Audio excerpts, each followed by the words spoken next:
আসসালামু আলাইকুম ভাইয়াপুরা, সবাই কেমন আছে? আশা করছি সবাই অনেক ভালো আছে। আলহামদুলিল্লাহ আমিও খুব ভালো আছি।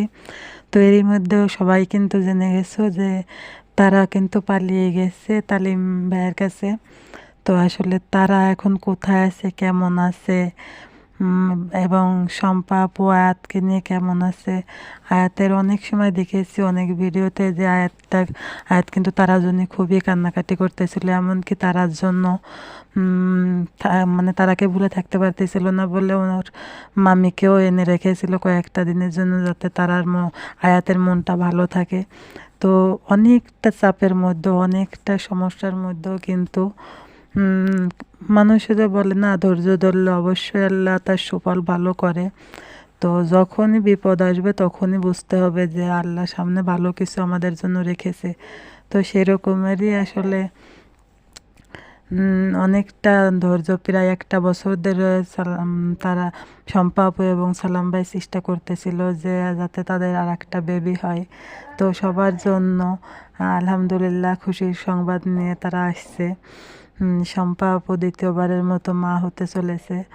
তো এর জন্য কিন্তু অনেকটাই খুশি, কারণ ওনাদের কিন্তু দীর্ঘ 9 বছর পরে আয়াত মামনিটা ওনাদের গর্বে, মানে ওনাদের ঘর আলো করে আসে। এরপরে আবার 2 বছর, আয়াতের যখন 2 বছর বয়স তখন থেকে আবার চেষ্টা করতেছিল, কিন্তু এই দীর্ঘ 1 বছর হলো কিন্তু কখনো কোনো বাচ্চা হওয়ার সম্ভাবনা দেখতেছিল না। তো আল্লাহ মুখ তুলে চাইছে হয়তো বা এখন, সেই জন্য দীর্ঘ 1 বছর পরে আবারও হয়েছে।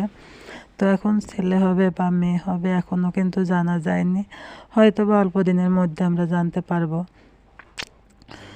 তো একটাই চাওয়া যে সুস্থ স্বাভাবিক একটি সন্তান আল্লাহ দান করুক, কারণ প্রতিটা মা বাবাই চায় যে তাদের সন্তান যেন সুস্থ স্বাভাবিক হয়। এই সন্তানের জন্যই কিন্তু একটা সময় মানুষ অশান্তিতে ভোগে। অনেক ফ্যামিলিতে আছে যে সন্তানের জন্য স্ত্রীকে দায়ী করে তাদের বিচ্ছেদও হয়, কিন্তু আসলে এরকমও আছে, আবার অনেকে আছে ভালোবাসার টানে স্বামী স্ত্রী একত্রিতভাবে হয়ে থাকে। তো আসলে তারা এখন কোথায় আছে? তারা আছে এখন তালিমের কাছে আছে নাকি সালাম ভাইয়ের বাসায় আছে? তো আসলে তারা কিন্তু এখন আমরা অল্প দিনের মধ্যে সবাই জানতে পারবো যে তারা এখন মূলত কোথায় আছে। তো আমি বলবো তারা এখন কিন্তু শম্পা ওদের বাসায় আছে। তো জানি না কেন ওকে কিভাবে নিয়ে আসা হয়েছে। তো তারা জীবনে অনেকটা ভুল করেছে, বারবার ভুল করতেছে। এরকম একটা মানুষদের কাছে কি